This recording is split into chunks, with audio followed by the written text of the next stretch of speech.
করে ফেলি, কোনো গুনাহ করে ফেলি, কোনো অপরাধ করে ফেলি, তোমার হুকুম যদি পালন করতে যদি না পারি রব, আমাদের গুনাহ খাতাগুলোকে ক্ষমা করে দিও আর আমাদের নেককারদের অন্তর্ভুক্ত করে দিও। সুবহানাল্লাহি ওয়া বিহামদিহি। তাহলে এই আয়াতে আমরা কি বুঝতে পারলাম? এখানে দোয়া শিখাচ্ছেন যে আমাদেরকে কেউ আল্লাহর দিকে ডেকেছেন, আমাদের রবের দিকে ডেকেছেন, আর আমরা তার প্রতি বিশ্বাস নিয়ে এসেছি, যেটাকে আমরা কি বলি? ঈমান বলি। যেটাকে আমরা কি বলি? ঈমান। এবার এই ঈমানটা কি জিনিস, এটাকে আমরা আমাদের বুঝতে হবে, তাই না?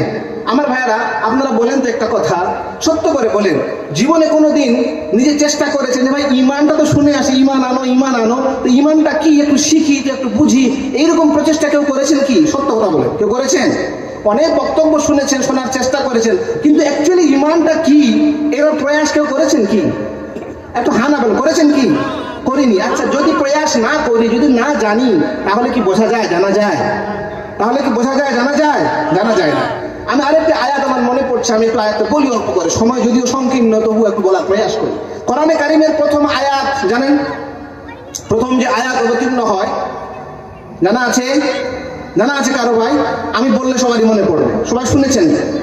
ইকরা বিসমি রাব্বিকাল্লাযী খালাক, এটা প্রথম আয়াত না? প্রথম যে আয়াত মুহাম্মদ সাল্লাল্লাহু আলাইহি ওয়াসাল্লামের উপরে অবতীর্ণ হয়, এই আয়াত তো এর অর্থ কি? ইকরা, হে নবী আপনি পড়ুন, বিসমি রাব্বিকাল্লাযী খালাক, আপনার রবের নামে যিনি আপনাকে সৃষ্টি করেছেন। পড়ার কথা বলা হচ্ছে না? না পড়লে জানা যাবে? না পড়লে জানা যাবে? তো এবার ভেবে দেখেন, আমার কি 30 বছর 40 বছর বয়স হলো, আমি যে নিজেকে মুমিন মুসলিম বলছি, তা আপনি ভেবে দেখেন সত্যিকারই কি আমি মুমিন? আমি কিভাবে মুমিন হলাম? আমি তো জানি না যে ঈমান কি জিনিস, আমি তো বুঝি না, তাহলে আপনি মুমিন হলেন কোত্থেকে? তাহলে আমরা এখনো মুমিন কিন্তু হতে পারিনি। হ্যাঁ, ট্রেডিশনে আমরা বিলিভ করি, কালচারে বিলিভ করি, আমার বাবা মুসলিম, মুসলমান, আমিও মুসলমান, তো কালচারালি মুসলিম হওয়া যেতে পারে, সরকারের খাতায় নাম থাকতে পারে, আপনি রেজিস্টার করাতে পারেন এই যে মুসলিম হিসাবে, কিন্তু আল্লাহ রাব্বুল আলামিন তো ভাই সরকারের খাতাকে কি আমাদের দিন নেবেন যে ভাই তুমি মুসলিম ছিলে কি ছিলে না? নেবেন কি? কোনটা নেবেন? কোনটা নেবেন? হৃদয়, আপনার হৃদয়ে কি আছে? আর এই হৃদয় ঈমান যদি আপনি না জানেন তো আসবে কোত্থেকে? আসবে কি? আরেকটা আয়াত পড়ি কোরআনে কারিমে, আল্লাহ রাব্বুল আলামিন বলেছেন, ফা'লাম আন্নাহু লা ইলাহা ইল্লাল্লাহ ওয়াস্তাগফির লিযামবিক। মুহাম্মদ সাল্লাল্লাহু আলাইহি ওয়াসাল্লামকে আল্লাহ আদেশ করছেন, ফা'লাম, ইয়া মুহাম্মদ সাল্লাল্লাহু আলাইহি ওয়াসাল্লাম। আমি এখনই বললাম, মুহাম্মদ নাম শুনলে সাল্লাল্লাহু আলাইহি ওয়াসাল্লাম বলতে হবে না, এখনই ভুলে যাচ্ছেন তো। আমি যখন যখন আল্লাহ রাসূলের নাম নেব, সাল্লাল্লাহু আলাইহি ওয়াসাল্লাম বলতে হবে, না হলে না আপনি নবীকে ভালোবাসতে পারছেন, না আপনি ঈমানদার হতে পারছেন। আমি ঠিক বুঝি না ভুল বলছি ভাইরা? এই জন্যে শুধু নবীর নামে কেউ কিছু বললে, পতাকা নিয়ে মোটরসাইকেল নিয়ে বেরিয়ে গেলেন, ওটা নবীর ভালোবাসা না, ওটা আপনার ইমোশন, ওটা আপনার আবেগ। ওই আবেগ দিয়ে কিয়ামতের দিন কোনো কাজ আসবে? আল্লাহ আবেগ জানেন না, আর হৃদয়কে জানেন কি জানেন না? আপনি বাস্তবে কি আমল করছেন ওটা আল্লাহ রাব্বুল আলামিন দেখবেন। তো আল্লাহ রাব্বুল আলামিন কোরআনে কারীমে বলুন, মুহাম্মদ সাল্লাল্লাহু আলাইহি ওয়াসাল্লামকে বলছেন, ফা'লাম, হে মুহাম্মদ সাল্লাল্লাহু আলাইহি ওয়াসাল্লাম আপনি আগে জানুন, আগে জানুন, জানতে বলা হচ্ছে, আগে ইলম গ্রহণ নিন, আমার কাছ থেকে ইলম নিন, শিখুন। লা ইলাহা ইল্লাল্লাহ, ঈমানের কথা। লা ইলাহা ইল্লাল্লাহ ঈমানের কথা না? ঈমানি কালমা এটাকে তো বলি যে আল্লাহ ছাড়া কোনো মাবুদ নাই। ওর ডিটেলস আমি যাচ্ছি না, অন্য কোনো দিন ইনশাআল্লাহ আলোচনা হবে, কিন্তু বলার উদ্দেশ্য হচ্ছে নবী মুহাম্মদ সাল্লাল্লাহু আলাইহি ওয়াসাল্লামকে জানতে বলা হচ্ছে। এবার আপনি আমি ভেবে দেখি, সারাটি জীবন চলে গেল, কোনোদিন জানতেই গেলাম না ঈমানটা কি জিনিস। হ্যাঁ, তাহলে আমি মুমিন হতে পারলাম ভাই? মুমিন হতে পারলাম কি? আমার যুবক ভাইয়েরা, আমার বিরুদ্ধবাদ জানেরা, এখনো সময় আছে, তাহলে ঈমানকে জানতে হবে। হ্যাঁ, আমি আজকে এসে একদিনে সব কথা আপনাকে শেখাতে পারবো না, এটা সম্ভব না। আপনাকে প্রচেষ্টা করতে হবে ইমাম সাহেবের কাছে গিয়ে, আর কোন মৌলানা সাহেবের কাছে গিয়ে, ভাই মৌলানা সাহেব আপনি আপনার নাম্বারটা দেন, অনেক বন্ধু তো আছে, আপনাকে একটু বন্ধু বানাই, একটু সময় হলে আমাকে সময় দিয়েন, ফোন করে জিজ্ঞাসা করছেন মৌলানা সাহেব আমি একটু কোন বইটা পড়তে পারি, একটু ঈমান শিখতে চাই, আচ্ছা আমার মনে একটা প্রশ্ন আছে, এটার অর্থ কি হবে? তবেই তো শেখা যাবে না ভাইরা আমার। তাহলে ঈমান আমাদেরকে শিখতে হবে, তাই না? তাহলে ঈমান, এই প্রসঙ্গে দুটো কথা বলি। তার আগে, ঈমানে আসার আগে আমরা ইসলামে আসি, যার কারণে আমরা মুসলমান বলি। আচ্ছা, একটা কথা বলে রাখি, এই মুসলমান শব্দটা কিন্তু আরবি শব্দ নয়। এই মুসলমান শব্দটা আরবি শব্দ, আপনাদের কি মনে হচ্ছে আরবি শব্দ? আর জোরে হা না মনে হচ্ছে কি? না জানলে বলেন জানি না। এটা আরবি শব্দ কিন্তু নয়। আরবি শব্দ কি? মুসলিম। আরবি শব্দ কি? মুসলিম। এর বহু বচন আরবিতে ব্যবহার হয় মুসলিমুনা। কি ব্যবহার হয়? মুসলিমুন কিংবা মুসলিমিন। এই মুসলমানটা হচ্ছে একটা ফার্সি শব্দ, যা বর্তমানে আমরা উর্দুতে ব্যবহার করে থাকি, এবং সাধারণত বাংলাতেও আমরা এই মুসলমান শব্দটা আজ মুসলমানদেরকে বোঝাবার জন্য ব্যবহার করে থাকি, কিন্তু আসল আরবি শব্দ হচ্ছে মুসলিম। এই যে মুসলিম শব্দটা, এটা এসেছে ইসলাম থেকে। কি থেকে এসেছে? ইসলাম থেকে। ইসলাম হচ্ছে একটা আসলামা হচ্ছে একটা ভার্ব, মানে একটা ক্রিয়াপদ, যার থেকে তৈরি হয় মুসলিম। ইসলামের অর্থ কি আর মুসলিমের অর্থ কি আমরা তো ওটা একটু জেনে নিই। আর জানারই দিন, আমি আগেই বলেছি আজকে ওই বিষয়ে আমরা আলোচনা করবো, যে সাধারণত আমরা শুনি না। আমি ওই বিষয়টা আপনাদেরকে আজ বলতে চাইছি। হতে পারে আমার অনেক কথা আপনাদেরকে ভালো নাও লাগতে পারে, কিন্তু আমার দায়িত্ব হচ্ছে আমি আপনাকে জানাই, আমার যুবকদেরকে জানাই, আমার বিরুদ্ধ বাপজানদেরকে জানাই। আর আমি জয়বার আসবো, যতবার আসবো, আমার কাজই এটা হবে, নিত্য নতুন যেটা জানার দরকার সেটা জানাবার। হতে পারে আমার অনেক কথা আপনাদেরকে মজা নাও লাগতে পারে, ইনশাআল্লাহ তাআলা। তো বলছিলাম, ইসলাম এই কথার অর্থ হচ্ছে আত্মসমর্পণ করা। কি করা?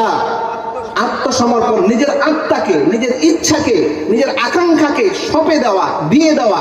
কার কাছে? যে আমাদেরকে সৃষ্টি করেছে, যে আমাদেরকে সৃষ্টি করেছে। এটা হচ্ছে এর শাব্দিক অর্থ।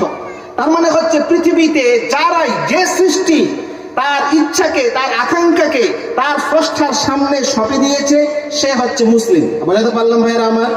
বুঝাতে পারলাম? তাহলে এবার মনে করেন, এই সূর্য তার কক্ষপথে ঘুরছে কি ঘরে না? সূর্য কোনোদিন এমন হয়েছে যে প্রতিদিন আমি পূর্ব দিগন্তে উদিত হই আর পশ্চিমে আমার অস্ত যায়? আমি ক্লান্ত হয়ে গেছি, বিলিয়ন ট্রিলিয়ন বছর ধরে কাজ করছি, আজ আমার করার ইচ্ছা নাই। আজকে আমি উত্তর দিকে উদিত হয়ে দক্ষিণ দিকে আমার অস্তমিত হব। এইরকম কোনোদিন হয়েছে কি? আল্লাহ যেদিন থেকে সূর্যকে সৃষ্টি করেছেন, সেই দিন থেকে সূর্যকে যে কক্ষপথ দেওয়া হয়েছে, যে তাকে নিয়মাবলী দেওয়া হয়েছে, ওই নিয়মের বাইরে সে একটা কাজও করে না, তার নিয়ম মাফিক সে কাজ করেই চলছে।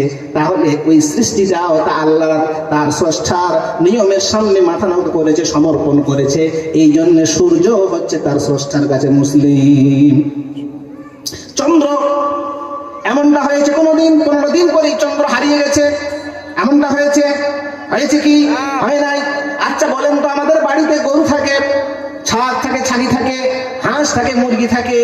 কোনোদিন কি গরুকে দেখেছেন ঝগড়া করতে, যে ভাই এতদিন ধরে শুধু ঘাস পাতা আর এগুলো খেয়ে আসি, এবার বিরিয়ানি খাবার ইচ্ছা হয়েছে, এবার সমোসা খাবার ইচ্ছা হয়েছে, আন্দোলন শুরু করেছে গরুরা মিলে সব, না আর থেকে দুনিয়াতে কোনো গরু ঘাস খাবে না, আজ থেকে সমোসা খাবে, বিরিয়ানি খাবে, ফ্রাইড রাইস খাবে, এই আন্দোলন শুরু করেছে। এমনটা কখনো হয়েছে কি? একটা গরুর বাচ্চা পৃথিবীতে ভূমিষ্ঠ হওয়ার পর থেকে তাকে আপনি জঙ্গলে রাখেন, বাড়িতে পুরে রাখেন, সে যখন খাবার খাবে, সে কোন খাবার খুঁজবে?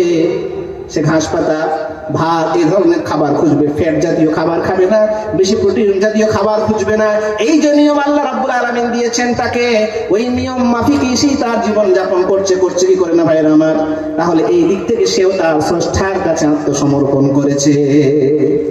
তাহলে পৃথিবীর যত সৃষ্টি আছে, সমস্ত সৃষ্টি অর্থগত দিক থেকে কার কাছে আত্মসমর্পণ করে? তার স্রষ্টার কাছে আত্মসমর্পণ করে, তাই না? আপনি টাইগারকে দেখেন, জঙ্গলের প্রাণীদেরকে দেখেন। হাতি কোনোদিন কি বলে বাঘের মাংস খাওয়ার জন্য কিন্তু বাঘকে শিকার করে আনে না, নাকি? আনে কি? আর বাঘে কোনোদিন জঙ্গলের ঘাস পাতা খেতে শুরু করে না, যে ভাই এতদিন তো মাংসই খাচ্ছি, চলো এবার ঘাস পাতা খাই।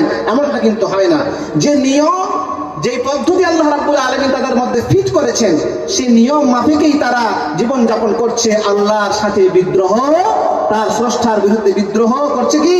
করে না। তাহলে যারাই আল্লাহর কাছে, তার স্রষ্টার কাছে আত্মসমর্পণ করে, তাদেরকে শব্দগত দিক থেকে কি বলা হয়? মুসলিম বলা হয়। মানুষ এক জাতি, এই জাতিকে আল্লাহ রাব্বুল আলামিন সৃষ্টি করার পরে স্বাধীনতা দিয়েছেন। কি দিয়েছেন? ফ্রি উইল যাকে বলা হয় ইংরেজিতে। এই স্বাধীনতা কিন্তু অন্য কাউকে আল্লাহ রাব্বুল আলামিন দেন নাই, মানুষকে স্বাধীনতা দিয়েছেন। আর আল্লাহ কি বলছেন? ইন্না হাদাইনাহুস সাবিলা ইম্মা শাকিরাও ওয়া ইম্মা কাফুরা। আমি মানুষকে পথ বাতলে দিয়েছি, পথ দেখিয়ে দিয়েছি। হয় সে শুকরগুজার হবে, আর না হয় সে কুফরি করবে। তো মানুষকে আল্লাহ রাব্বুল আলামিন পৃথিবীতে কি দিয়েছেন? স্বাধীনতা দিয়েছেন, আর দিয়ে পথ বলে দিয়েছেন না যে এই পথটা ভালো, এই পথটা খারাপ, এই কাজটা মন্দ, এটা সঠিক কাজ। এবার মানুষ ডিসাইড করবে সে ভালোটাকে চুজ করে না সে মন্দটাকে চুজ করে। যদি সে ভালোটাকে চুজ করে তো আল্লাহ বলছেন সে দুনিয়াতেও সফল কাম হবে আর মৃত্যুর পরও সফল কাম হবে। আর কোনো মানুষ যদি মন্দ চুজ করে তাহলে পৃথিবীতে কিছুক্ষণের জন্য, সময়ক্ষণের জন্য লাভবান তো হতে পারে, কিন্তু কিয়ামতের দিন তার জন্য রয়েছে খুবই যন্ত্রণাদায়ক শাস্তির কথা। আচ্ছা, এবার আমরা তাহলে শব্দগত দিক থেকে বুঝতে পারলাম মুসলিম কথার অর্থ হচ্ছে যে তার স্রষ্টার কাছে আত্মসমর্পণ করে, তাই না ভাইরা আমার? এবার মনে করেন পৃথিবী